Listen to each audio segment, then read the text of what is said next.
उत्तराखंड में एक बहुत अच्छी वैकेंसी आई हुई है। आप लोगों ने नोटिफिकेशन देख लिया होगा। ठीक है, कुछ आप लोगों के डाउट भी होंगे, तो फटाफट डिस्कस कर लेते हैं बहुत कम टाइम में। फटाफट देख लेते हैं कि क्या क्या चीजें आई हुई हैं, कौन कौन एलिजिबल है, कौन कौन भर सकते हैं। यहाँ पर हम जो बात करेंगे, हम फोकस करेंगे mechanical engineering and Hindi topic के लिए, हिंदी जो सब्जेक्ट है उसके लिए, एंड मैकेनिकल इंजीनियरिंग के लिए। अगर आप अदर ब्रांचेस के हैं, लाइक सिविल के हैं, इलेक्ट्रिकल के हैं, या फिर फिजिक्स का प्रवक्ता के लिए आप देख रहे हैं, या केमिस्ट्री के प्रवक्ता के लिए आप देख रहे हैं, गणित के प्रवक्ता के लिए अगर आप देख रहे हैं, तो कंप्लीट डिस्कशन जो बाकी अदर ब्रांचेस का है वो आप जिस चैनल पर देख रहे हैं, इसी चैनल के नेक्स्ट वीडियो में आपको मिल जाएगा। ठीक है, तो वहां जाके आप स्क्रॉल कर लीजिएगा। यहाँ पर हम उनकी बात करेंगे जो मैकेनिकल इंजीनियरिंग है, और मैकेनिकल के साथ साथ जो हिंदी आपको वहां पर पढ़ाना है उसकी बात करेंगे। ठीक है, तो फटाफट देखते हैं। आपने नोटिफिकेशन देखा ही होगा कि 23 जुलाई को आया था, और 12 अगस्त तक क्या है इसका लास्ट डेट है। सॉरी, हाँ, 12 अगस्त तक क्या है इसका लास्ट डेट है, भरने की तिथि है। 12 अगस्त के बाद वही सेम डेट को आपको पेमेंट भी करना है, एंड अगर कुछ करेक्शन वगैरह करना है तो उसकी डेट आपकी 18 अगस्त तक है। ठीक है, ये तो हो गया नॉर्मल सी चीज। है क्या, प्रवक्ता राजकीय पॉलिटेक्निक एवं सहायक शोध अधिकारी के लिए सिर्फ एक पोस्ट है। ठीक है, उसको छोड़ देते हैं अभी। राजकीय पॉलिटेक्निक की बात कर रहे हैं। सबसे अच्छी बात जो इसमें है, बस वही को डिस्कस करेंगे। ध्यान रखिएगा कि जो भी ऐसे लोग हैं जिनका एज 30 के ऊपर है और कहीं वो पढ़ा रहे हैं, ऐसे फैकल्टीज या ऐसे दोस्त या कोई भी जो ऐसे हैं जो 30 के ऊपर है और पढ़ा रहे हैं, उनको टीचिंग में जो एक्सपीरियंस है उस एक्सपीरियंस की उनको वैल्यू मिलेगी। और अगर आप मैकेनिकल के हैं, अगर आपने गेट क्वालिफाई किया है तो उसकी भी आपको यहाँ पर वरीयता दी जाएगी। तो गेट क्वालिफाइड है एंड एक्सपीरियंस आपका है मिनिमम 1 ईयर का एक्सपीरियंस, अभी बात करते हैं। तो अगर आपके पास ये दो चीजें हैं तो उसकी आपकी वैल्यू मिलेगी यहाँ पर। ठीक है, वो एग्जाम के बाद जब आप डॉक्यूमेंट वहां सबमिट करेंगे तो एग्जाम के बाद उसमें आपको कुछ ना कुछ वरीयता दी जाएगी। वो क्राइटेरिया भी यहाँ पर दिया गया है। ठीक है, देखते हैं। मैकेनिकल इंजीनियरिंग में, प्रवक्ता मैकेनिकल इंजीनियरिंग में 55 सीट्स है। कितनी है? 55 सीट्स है। 55 सीट यहाँ पर आई हुई है। ठीक है, अब 55 सीट आई है तो भैया मैकेनिकल वाले जो लोग हो, ये खुशियां मनाने का टाइम है। ठीक है ना, कि 55 सीट मिली तो कम से कम। हालत ऐसे ही चल रहे हैं, ऐसे हालात चल रहे हैं कि सीटें नहीं मिल रही आजकल। खासकर मैं उनकी बात कर रहा हूँ जो मोर देन 30 हो गए। आप उस पेन को समझ सकते हैं कि यहाँ पर सीटें नहीं मिलती हैं। और अगर आप उत्तराखंड के बाहर हैं तो आपको लगभग 33 या 35 सीट मिलेगी, आप अनरिजर्व में जाएंगे वहां पर। ठीक है, फिर भी फाइट करने के लिए बहुत अच्छा है। ठीक है ना। अब मैं इस बात को बार बार फोकस क्यों कर रहा हूँ, जो फैकल्टीज हैं या फिर जो स्टूडेंट हैं जो टीचिंग में इंटरेस्टेड हैं, उनके लिए अच्छी अपॉर्चुनिटी इसलिए है क्योंकि इंटरव्यू प्रोग्राम जो इनका है 50 नंबर का इंटरव्यू है। इंटरव्यू में ये चेक करेंगे कि आप एक्चुअल में प्रवक्ता के लायक हैं या नहीं है। बाकी तो सिर्फ सब्जेक्टिव नॉलेज आपसे पूछा जा रहा है। क्लियर है बात ना। तो अगर इंटरेस्टेड हैं इस चीज के लिए तो वेल एंड गुड है, नहीं है आगे बनना चाहते हैं सिर्फ सरकारी नौकरी देख के अगर आप फॉर्म भर रहे हैं तब भी ठीक है, कोई ऐसी बात नहीं है। ठीक है, वो सब वहां पर इंटरव्यू में दिख जाएगा कि आप किस लायक हैं वहां पर, इसीलिए इंटरव्यू में वहां 50 नंबर का दिया गया है। ठीक, पैसा देख लो भैया, वेतनमान बहुत अच्छा है। ठीक है, 56,000 से लेकर 1,77,500। ग्रेड पे कितना बन जाएगा आपका? लगभग 5400 ग्रेड पे का। ठीक है, 5400 ग्रेड पे का है, लगभग लगभग यही आता है। यूपी में भी लगभग लगभग यही सैलरी आपको मिलती है। क्या क्या मांगा गया है आपके लिए, क्या होना चाहिए एज अ एक्सपीरियंस? शैक्षिक अर्हता, क्वालिफिकेशन आपसे क्या मांगा गया है। ठीक है, तो जो क्वालिफिकेशन मांगा गया है, हट जाओ जल्दी हटो। क्वालिफिकेशन देखिए, भारत के विधि द्वारा स्थापित, छोड़ दीजिए विधि द्वारा स्थापित, आप भी मूवियों में सुनते होंगे ना कैसे शपथ लिया जाता है। मैकेनिकल इंजीनियरिंग, मैकेनिकल इंजीनियरिंग या फिर रोबोटिक्स में, ऑटोमेशन इंजीनियरिंग या मेकाट्रॉनिक्स इंजीनियरिंग, इंडस्ट्रियल या फिर उत्पादन इंजीनियरिंग में, या मैकेनिकल इंजीनियरिंग उत्पादन हो, या फिर ऑटोमेशन इंजीनियरिंग हो, या मैकेनिकल इंजीनियरिंग रिपेयर एवं मेंटेनेंस हो, या फिर टूल इंजीनियरिंग में फर्स्ट क्लास प्रथम श्रेणी के साथ बीई, बीटेक या बीएस अथवा समकक्ष उपाधि, मतलब बीटेक और बीई वाले मैकेनिकल ट्रेड के जो, और जो मैकेनिकल की एलाइड ब्रांचेस हैं उनके साथ भी आप अप्लाई कर सकते हैं। दूसरा, हिंदी का ज्ञान होना आवश्यक है। तो कैसे पता चलेगा उनको हिंदी ज्ञान आवश्यक है? तो हिंदी का पेपर कराएंगे आपसे।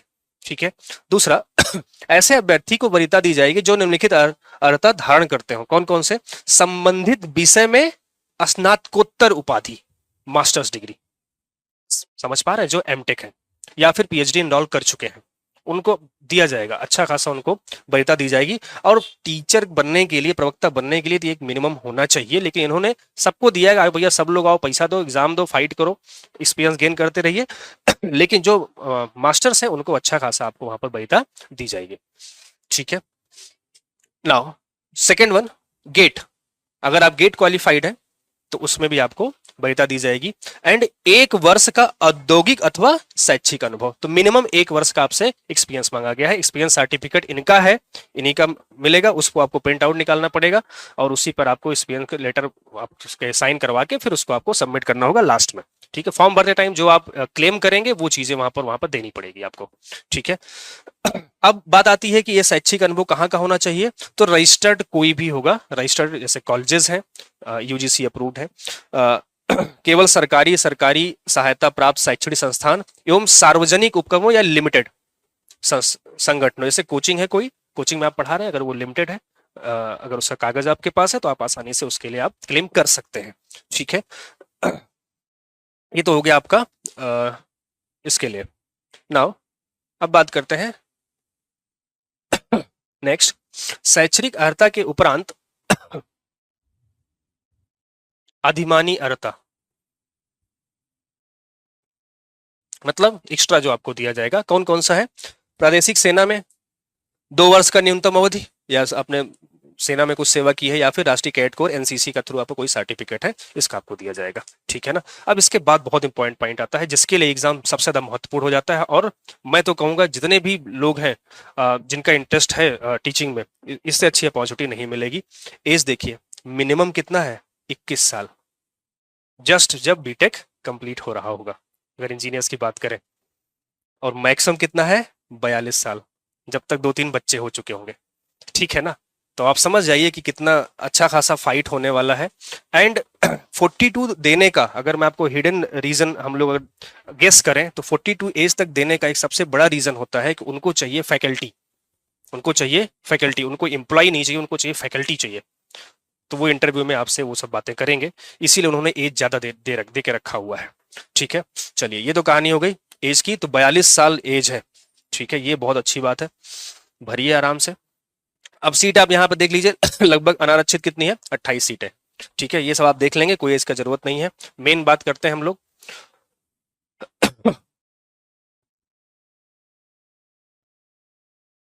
फीस जो दिया गया है वो फीस बहुत कम है, बहुत कम फीस दिया गया है। ठीक है। जो फॉर्म भरने की जो फीस है, जनरल की अगर हम बात करें तो आवेदन शुल्क कितना है, 150 रुपए है। प्रोसेसिंग शुल्क या टैक्स सहित के साथ 22 रुपया 30 पैसा टैक्स लग गया, तो कितना हो गया आपका, 172 रुपया 30 पैसा। देखिए जीएसटी भी आपसे ले ले रहे हैं, तो 172 रुपये 30 पैसे से फॉर्म का कॉस्ट है। ठीक है। उत्तराखंड अन्य पिछड़ा वर्ग, जो पिछड़े वर्ग वाले हैं, उनका लगभग 172 रुपये 30 पैसा उनका भी है। ठीक है। तो फीस कोई बहुत ज्यादा नहीं है, बाकी अदर स्टेट से कंपेयर करेंगे तो बहुत कम फीस है। चलिए कोई नहीं, आगे चलते हैं, मेन बात पर आते हैं। एग्जाम पैटर्न क्या होगा, क्या क्या पढ़ना है, या आप यूं कहिए क्या क्या एग्जाम में पढ़ के जाना है। ठीक है। चलिए देखिए, बहुत ध्यान से यहां समझने की कोशिश करिएगा। आपने अभी देखा था, वहां पर लिखा हुआ था कि हिंदी का नॉलेज होना चाहिए, तो हिंदी का पेपर है। हिंदी का पेपर कितना है, प्रश्नों की संख्या कितनी होनी चाहिए, कितनी रहेगी वहां पर, 100 मार्क्स, 100 क्वेश्चन कितने होंगे, 100। तो 100 नंबर के 100 क्वेश्चन रहेंगे। टाइमिंग दिया गया है 2 घंटा। तो ये हिंदी अगर 100 क्वेश्चन है तो एक इंजीनियर के लिए कोई मजाक बात नहीं है कि हिंदी में 100 में 60-70 या 80 नंबर गेन कर पाना। मिनिमम 45% तो आपको 40% तो आपको क्वालिफाई करना ही पड़ेगा। ठीक है ना। तो हिंदी के लिए मेहनत बहुत करनी पड़ेगी। ये आपके लिए नहीं है, ये आपको नहीं देना है, खासकर मैकेनिकल इंजीनियर वालों को, उनको नहीं देना। ये किनको देना है, सामान्य अंग्रेजी का पेपर देना है उनको, जो आपके फिजिक्स केमिस्ट्री इनके लिए है। एंड थर्ड जो पेपर है हमारा, वो है आपका आवेदित विषय, जो आपने वहां पर अप्लाई किया था, जिस ब्रांच से आपने अप्लाई किया था। तो मान लीजिए हमने मैकेनिकल के लिए अप्लाई किया, तो ये हमारा मैकेनिकल का सिलेबस यहाँ पर बन जाएगा। ठीक है। तो कितने प्रश्न रहेंगे, 150 क्वेश्चन रहेंगे। नंबर कितना रहेगा, 300। तो एक क्वेश्चन 2 नंबर का, कितने देर के लिए, 3 घंटे के लिए। क्लियर हो गई इतनी बात। 3 घंटे में आपको कितने क्वेश्चन करने हैं, 150 क्वेश्चन करने हैं। मैक्सिमम मार्क्स कितना है, 300। एक क्वेश्चन पे 2 नंबर, और सब में नेगेटिव मार्किंग रहेगा। ये ऑलरेडी लिखा 1/4 नेगेटिव मार्किंग सब में है। ठीक है। इतनी बात क्लियर हो चुकी है। तो सबसे ज्यादा देखो, टेक्निकल आप पढ़ रहे हैं पढ़ा रहे हैं तो इतना तो बहुत ज्यादा नहीं, उसमें मेहनत करना पड़ेगा, बस आपको प्रैक्टिस की जरूरत है। लेकिन हिंदी में आपको पढ़ना पड़ेगा। तो अब बात करते हैं, यहाँ पर है हिंदी का सिलेबस, इसको हम इसके बाद डिस्कस करेंगे, हमारे हिंदी वाले सर डिस्कस करेंगे जो हमारे कोचिंग में पढ़ाते हैं। हम बात कर लेते हैं मैकेनिकल का।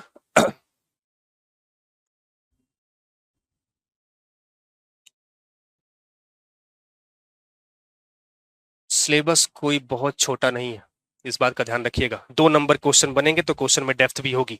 ठीक है, चलिए फर्स्ट वन। 3 सेक्शन में आपका सिलेबस डिवाइड है मैकेनिकल इंजीनियरिंग का, 3 सेक्शन में। First one is statics and dynamics.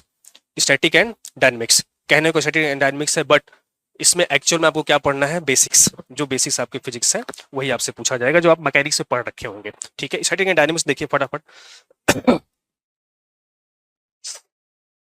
Analysis of force system, analysis of force system, ये आपने पढ़ रखा होगा, बहुत आसान सा टॉपिक है।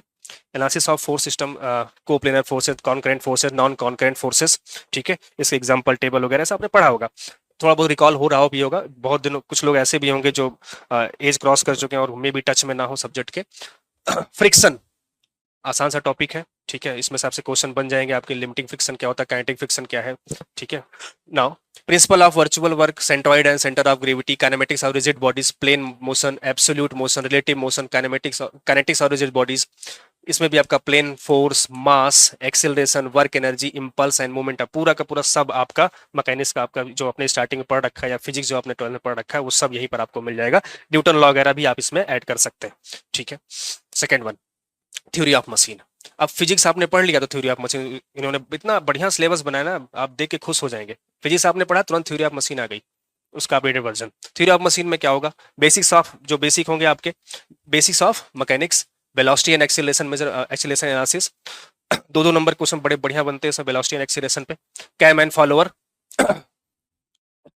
सबसे बेस्ट क्वेश्चन बनेगा। लोअर पेयर है, हायर पेयर है, ठीक है, कैसा आपका मोशन वगैरह होते हैं। गियर एंड गियर ट्रेन्स, तो सन गियर क्या है, प्लानेटरी गियर क्या है, और यही सब क्वेश्चन बनेंगे जो आप हमेशा से देते हुए आए हैं। Clutches, belt drive, brake, dynamometer, flywheel and governor, इसमें से आपके क्वेश्चन पूछे जाएंगे। तो एक क्वेश्चन डिफरेंस पे भी रहेगा, फ्लाई व्हील एंड गवर्नर, क्योंकि अगर आप पुराना पेपर उठा के देखते हो तो ये सब चीजें आपको मिलेंगी। Balancing of rotating and reciprocating masses, ठीक है, तो वेरिएशन ऑफ ट्रैक्टिव फोर्सेस वगैरह क्या होते हैं, ये सब वहां पर आपसे पूछा जाएगा। Balancing of multi cylinder engine, inline engine हो सकता है, 20 सिलेंडर इंजन हो सकता है। Free and force vibration, gyroscope, gyroscope में क्वेश्चन बहुत अच्छे बनेंगे। Gyroscope, critical speed and whirling of shaft. ठीक है, तो ये आपका थ्योरी ऑफ मशीन का सिलेबस है। तो आप देख रहे होंगे कुछ बचा नहीं है, जितना भी आपने पढ़ रखा होगा अपने ग्रेजुएशन के टाइम में कुछ बचा नहीं है। मैकेनिक्स ऑफ सॉलिड, सो में भी यही सेम चीज है, सब कुछ आपको मिलेगा। अगर आप देखेंगे तो कॉलम भी है, स्टेबिलिटी ऑफ कॉलम्स है, हेलिकन एंड लीफ स्प्रिंग है, थ्योरीज ऑफ फेलियर्स है। ठीक है, even thin cylinder and thick cylinder दोनों है। तो आप देख रहे होंगे कि ये आपका अच्छा खासा सिलेबस है इंजीनियरिंग सर्विस वाला। ठीक है, बस हाँ, क्वेश्चन का लेवल आपका स्टेट सर्विस के हिसाब से रहेगा। नाउ मटेरियल साइंस, इसमें देखिए मटेरियल साइंस अपने में ऐसा सब्जेक्ट है ना कि मतलब क्या आएगा क्या नहीं आएगा प्रिडिक्ट कर पाना बहुत मुश्किल होता है, बहुत मुश्किल होता है प्रिडिक्ट कर पाना मटेरियल साइंस में, तो आप जानते ही होंगे। लेकिन फिर भी कोशिश करेंगे, इतना पढ़ा जाएगा, इतना पढ़ेंगे हम लोग। जो आने वाली क्लासेस हैं, इसकी बैचेज अनाउंस हो चुकी हैं, फटाफट क्लास इनकी सब शुरू हो जाएगी, बहुत जल्दी कंप्लीट करेंगे विथ प्रैक्टिस। ठीक है, तो मटेरियल साइंस में, material science, crystal system, crystal and crystallography, इसमें से आपका एक क्वेश्चन रहेगा ही रहेगा, अगर दिया गया तो रहेगा ही रहेगा। Imperfections, phase diagrams, phase diagram बहुत ज्यादा नहीं जाएगा, आयरन कार्बन तक ही सीमित रखेंगे। आयरन कार्बन इक्विलिब्रियम डायग्राम, देख हमने कहा आयरन कार्बन तक सीमित रहेगा। देन उसके बाद heat treatment, mechanical behaviour of materials, elastic and elastic actions, ferrous and non ferrous materials, alloys, mechanical properties, testing, creep, fatigue, बस इतना है आपके मटेरियल साइंस में। कहने का मतलब ये है कि आपसे iron carbon diagram, triple T diagram and उसके बाद टेस्टिंग्स जितने भी होते हैं वो आपको पढ़ना है। And steel and cast iron में आपको बढ़िया बढ़िया क्वेश्चन देखने को मिल जाएंगे। क्लासिफिकेशन स्टील पर थोड़ा सा फोकस रहेगा इनका। ठीक है, machine design, same as machine design है। एंड मैकेनिकल मेजरमेंट, मेजरमेंट में बहुत ज्यादा दे दिया गया है, क्वेश्चन सबसे बनेंगे, मतलब कहने का ये कहाँ से क्वेश्चन बनेगा कुछ भरोसा नहीं है, सिलेबस बहुत बड़ा है। तो फर्स्ट फेज में आपका और भी है industrial engineering and operation research, तो इसमें PERT, CPM, graphical, simplex method, ये सब चीजें यहाँ पर आपसे पूछी जाएंगी। अब आ जाते हैं सेक्शन बी में। सेक्शन बी में आप देखेंगे सेक्शन बी में थर्मोडायनेमिक्स, सेक्शन बी में डाल रखा है thermodynamics. First law, second law of thermodynamics, entropy, enthalpy, mass and energy analysis, control volume, gas power cycle, gas mixture. तो कुछ भी ऐसा नहीं जो आपने नहीं पढ़ रखा होगा, ठीक है, कुछ भी ऐसा नहीं है, लेकिन ये है कि बहुत ज्यादा है। एनर्जी कन्वर्जन, तो इसमें आपका इंजन आ जाएंगे जो आप आईसी इंजन में पढ़ते हैं, ठीक है, एंड उसी में ऐड कर लेंगे टरबाइन। तो जितने भी आपकी एनर्जी वाली चीजें हैं जो फ्यूल को बर्न करके या कुछ भी हम एनर्जी यूज कर रहे हैं, तो उसको एनर्जी कन्वर्जन इन्होंने नाम देके यहाँ पर लिख रखा हुआ है। तो एसआई इंजन, सीआई इंजन अपने में, combustion phenomena in SI and CI engine अपने में ही एक अलग सब्जेक्ट बन चुका है। Carburation and fuel injection, fuel and combustion of fuels, boiler classification and performance, ठीक है, बॉयलर मॉन्टिंग वगैरह से क्वेश्चन रहेंगे। आइए नेक्स्ट चलते हैं, ये भी सेक्शन बी था, एंड अब बात करते हैं सेक्शन बी के दूसरे पार्ट पे, fluid mechanics and machinery and heat transfer and refrigeration and air conditioning. ये आपका सेक्शन बी का कंप्लीट हो गया। एंड उसके बाद सेक्शन सी में इन्होंने डाल के रखा हुआ है, अब आ गया आपका मैन्युफैक्चरिंग या प्रोडक्शन टॉपिक। देखिए जरा, manufacturing process and technology, convention and unconvention दोनों मिलेगा, convention unconvention, limit, fit, tolerance है, सारा कुछ है, सारा कुछ आप ये कह सकते हैं ना, जितना भी आपने नाम सुन रखा होगा सब कुछ इस सिलेबस में है। प्रोडक्शन एंड ऑपरेशन मैनेजमेंट, पर सीपीएम वगैरह यहाँ भी आपका आएगा।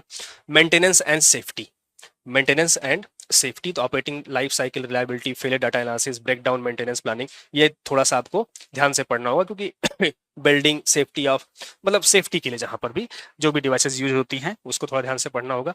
एंड लास्ट में आपका आ गया मेकाट्रॉनिक्स एंड रोबोटिक्स। मन नहीं भरा था इन लोगों का, मेकाट्रॉनिक्स और रोबोटिक्स इन्होंने यहाँ पर डाल दिया है। तो कंप्यूटर वगैरह यहाँ पर आ जाए, कंट्रोलर्स पूछ लिया जाएगा, एक्चुएटर्स आ जाएंगे, तो ये आपके मेकाट्रॉनिक्स एंड रोबोटिक में इन्होंने ऐड कर दिया है। तो इतने टॉपिक आपके हैं मैकेनिकल इंजीनियरिंग में, ठीक है। अब बात कर लेते हैं, चंद्रा सर अब ज्वाइन करेंगे और आपको बताएंगे हिंदी में जो 100 नंबर का हिंदी का क्वेश्चन आने वाले हैं उसमें क्या क्या चीजें हैं, कैसे पढ़ेंगे, 100 नंबर कैसे गेन करेंगे, बिकॉज एक इंजीनियर के लिए हिंदी थोड़ा सा टफ हो जाएगा अगर आप पहली बार पढ़ रहे होंगे। अगर आप यूपीपीएससी ए वगैरह दे रखे होंगे, वहाँ के लेक्चर के लिए आपने दे रखा होगा, तो फिर तो थोड़ा बहुत तैयार होगा, लेकिन फिर भी क्वेश्चन ऐसे आपको पढ़ना, ऐसा तैयार करना है कि 80-85 नंबर आसानी से आ जाए, ठीक है ना। नमस्कार साथियों, स्वागत है आपके अपने YouTube चैनल पर। और आप, आशा है, विश्वास है, सभी स्वस्थ होंगे, मस्त होंगे और अपने अपने एग्जाम की तैयारी शायद शुरू भी कर दिए होंगे। नहीं कर दिए हैं तो अब शुरू करना है, क्योंकि एग्जाम आपके पास है, आपके नजदीक है, आपके पास चलकर आया है, तो बिल्कुल ये मौका नहीं छोड़ना है आपको। खासकर अगर हम बात करते हैं इसकी, आपके जैसा कि सुरेश सर ने आपको सारा कुछ बता दिया है कि क्या क्या अर्हता है, कब आपकी लास्ट डेट है, लेकिन सबसे पहली चीज तो हम एक चीज और बता दें कि आपको लास्ट डेट का इंतजार नहीं करना, क्योंकि ये हमारी मानवीय प्रवृत्ति है कि हम लोग अंतिम तिथि का इंतजार करते हैं और गड़बड़ हो जाता है। तो उस अंतिम तिथि को भूल करके ये समझिए कि आज अगर आप हमको सुन पा रहे हैं, आज हमारे फैकल्टीज को आप सुने हैं, या 23 तारीख से अगर आपका ये नोटिफिकेशन आ चुका है, तो आप अभी जाकर के सीधे सीधे आप फॉर्म अप्लाई कर दीजिए। नहीं तो लास्ट का टाइम जो होता है वो कहीं वेबसाइट नहीं चल रही है, कहीं आपका कोई और एरर आ रहा है, बहुत सारे एरर आपको देखने को मिलते हैं। तो आपका बहुत सारे ऐसे हमारे विद्यार्थी या हमारे से साथी होते हैं जो फॉर्म भरने से भी, फिल करने से भी वंचित रह जाते हैं छोटे छोटे कारणों से। हम बात करेंगे सीधे सीधे आपको जो लिखित मुख्य परीक्षा ये जो भी है आपकी यहाँ पर हिंदी भाषा की, जैसा कि आपको सीधे नोटिफिकेशन में बताया गया है कि हिंदी भाषा का ज्ञान अनिवार्य है। तो जाहिर सी बात है हिंदी भाषा का ज्ञान तो अनिवार्य, वैसे भी हम भारत में रहते हैं तो हिंदी किसको नहीं आती है, लेकिन फिर भी हम लोग जो चर्चा करेंगे अभी यहां पर इसका कुछ पार्ट दिया गया है। और ये अच्छी बात है कि यहां इन्होंने ये भी डिसाइड कर दिया है कि कौन सा टॉपिक कितने अंक का रहेगा, ये सबसे अच्छी बात है। और आपको उसी के हिसाब से मेहनत कर लेनी है। मेहनत क्या करना है, बहुत सिंपल सा आपका सिलेबस भी दिया है, बहुत कठिन सा नहीं है। तो यहां पर अगर हम चर्चा करते हैं वर्ण विचार, भाई साहब कभी भी आप कोई परीक्षा दोगे, अगर आपने कभी गलती से भी हिंदी लगी रही होगी तो आपने वर्ण विचार तो बहुत अच्छे से पढ़ा ही होगा, या आप हाई स्कूल इंटर भी पढ़ा होगा तो वर्ण विचार कौन नहीं पढ़ा होगा, ठीक है। तो वर्ण विचार में, वर्ण विचार क्या है, स्वर और व्यंजन, स्वर क्या है, व्यंजन क्या है, इनके प्रकार क्या है, किस आधार पर इनका वर्गीकरण किया गया है, यहां पर कहा वर्णों का वर्गीकरण, ठीक है। वर्णों का उच्चारण स्थान, कौन सा वर्ण कहां से उच्चरित होता है, कहां से बोला जाता है, ये सब बहुत एकदम बिल्कुल कई तरीके होते हैं सिखाने के, तो हम सरलतम तरीके का हम बिल्कुल प्रयोग करेंगे। हमें पता है कि आपको हिंदी कैसे सिखानी है, ठीक है ना जी। तो आपको बिल्कुल टेंशन नहीं लेना है। अनुस्वार का प्रयोग कहां करना है, एक सही उसका तरीका क्या है, तो आपको कभी कभी अनुस्वार, और इसमें बहुत सारी गलतियां का, अनुस्वार, अनुनासिक और विसर्ग का प्रयोग कहां पे करना उचित है, कहां पे करना उचित नहीं है, तो ये सारी चीजें हम लोग बहुत आसानी तरीके से सीखेंगे। और सबसे बड़ी बात, ये पहला ही पार्ट आपका 15 अंक का है, जो शायद आप किसी न किसी तरीके से, किसी न किसी एग्जाम के माध्यम से आपने कभी न कभी एक बार तो पढ़ा ही होगा। ठीक है, बाकी हम पूरी कोशिश करेंगे आपको सरलतम तरीके से आप तक पहुंचाने के लिए। दूसरा पार्ट इसका इन्होंने दिया है हिंदी शब्द समूह तत्सम, तद्भव, देशज, विदेशी शब्द, है ना जी। तो तद्भव, तत्सम, तो आप सब जानते ही हैं कि तत्सम शब्द आपको जो संस्कृत से लिए गए हुए शब्द होते हैं वो तत्सम होते हैं, है ना जी। तो ऐसे इन सब पर हम विशेष चर्चा करेंगे।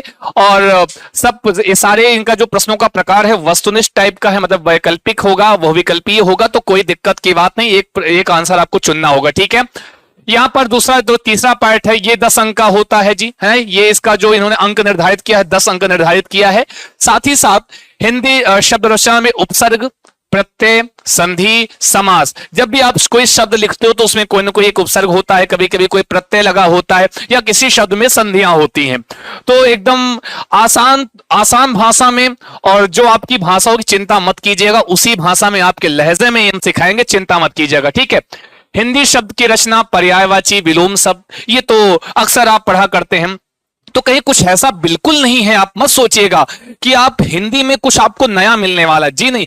आपने जो कुछ भी पढ़ा होगा पहले किसी न किसी माध्यम से, वही चीजें आपको यहां पर पढ़नी है, बहुत कुछ नया नहीं है। ठीक है, पर्यायवाची, विलोम शब्द, और ये भी दिमाग में रखिएगा, हिंदी है आपके लिए इंपॉर्टेंट, ठीक है ना जी। कहा गया है ना, शुरुआत में लिख दिया गया हिंदी भाषा का ज्ञान अनिवार्य है।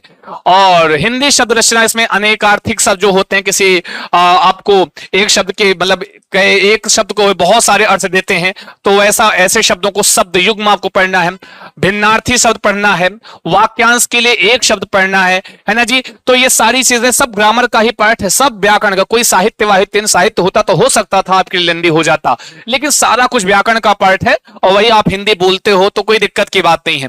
अशुद्धि संशोधन, शब्दगत वर्तनीय शुद्धि होती, कभी कभी हम कुछ लिखते कुछ और है ना जी, उसमें छोटा सा कहीं आपको नुक्ता लगाना है तो वो नहीं लगा है ना जी, कहीं पर आपको विसर्ग होना चाहिए, विसर्ग नहीं लगा है, कहीं पर रेफ होना चाहिए, रेफ नहीं लगा, तो वही चीज आपको जाननी है कहां पर किसका हम उचित प्रयोग करते हैं, सब अशुद्धि संशोधन के अंतर्गत आता है।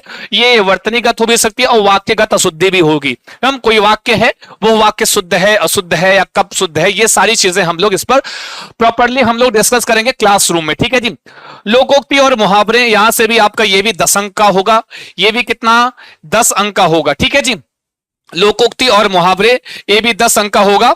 हाँ जी, ये लोकोक्ति कहते हैं ना जी, ऊंट के मुंह में जीरा, है ना जी, कहते हैं ऊंट के मुंह में जीरा, ये सब आपके लिए ऊंट के मुंह में जीरे हैं, चिंता मत कीजिए। ये जो आप पढ़ने जा रहे हैं, ये आप लोग सब, हमें पता है कि आपका जो लेवल होगा, जो आप ये फॉर्म 21 साल से 42 साल के लोग इसको फिलअप कर सकते हैं, इसका मतलब आप मैच्योर हैं, मतलब आप ये सब कुछ आप इससे परिचित हैं, है ना जी। तो इसीलिए मैं कह रहा हूं ये आपके लिए ऊंट के मुंह में जीरा होगा। तो इस टाइप के हमको लोकोक्तियां और मुहावरे भी पढ़ना है। विराम चिन्ह का उचित प्रयोग कहां करना चाहिए भैया, है ना जी। ये तो देखन में छोटन लगे घाव करे गंभीर 5 अंक का है, लेकिन ये बड़ा गड़बड़ होता है, कहां पे हमको यूं लगाना जी, कहां पे नहीं लगाना है ना जी। ये सारी चीजें हम लोग डिस्कस करेंगे जब आपका क्लासरूम में होंगे, टॉपिक वाइज हम शुरुआत करेंगे एकदम बढ़िया से, 15 अंक वाले से शुरुआत करेंगे, टेंशन मत लीजिएगा, है ना जी। हाँ, व्याकरण विचार, संज्ञा, सर्वनाम, आप बचपन से पढ़ते चले आए, किसी व्यक्ति, स्थान, वस्तु आदि के नाम को संज्ञा कहते हैं, तो क्या यहां चेंज हो जाएगा? कभी नहीं चेंज होगा, होगा वही, बस उसके भेद हम लोग और थोड़ा सा डिस्कस कर लेंगे, अच्छे से पढ़ लेंगे।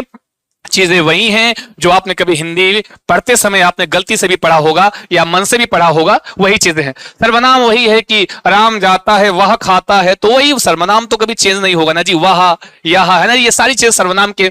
विशेषण, क्रिया, लिंग, वचन, काल, कारक, ये सारे आपके छोटे छोटे टॉपिक्स हैं जो कि आपके देखो ऊपर 15 नीचे 15, क्या बात है, 30 तो ऐसे बन गया आपका ना जी।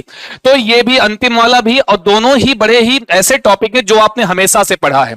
जो 15 अंक वाला पार्ट है, ये ऐसा पार्ट है जो आपने हमेशा किसी ना किसी रूप में अपने 100% पढ़ा होगा। ये अच्छी बात है, इन्होंने 15 का कर दिया, ठीक है जी। बाकी छोटे छोटे जो टॉपिक हैं इनको हम लोग 10 अंक 5 अंक में हम लोग चर्चा करेंगे, तो ज्यादा बात ना करें, अब सीधे हम लोग बात कम काम ज्यादा करेंगे। तो आप सबको जुड़ना रहेगा, जितने जो भी हमारे साथी देख रहे होंगे। अगर आपको हिंदी लल्लन टाप तरीके से सीखनी होगी तो हम आपका स्वागत करते हैं आपके YouTube चैनल पर। तो आज के लिए बस इतना ही और लेते हैं आपसे विदा। नमस्कार, धन्यवाद।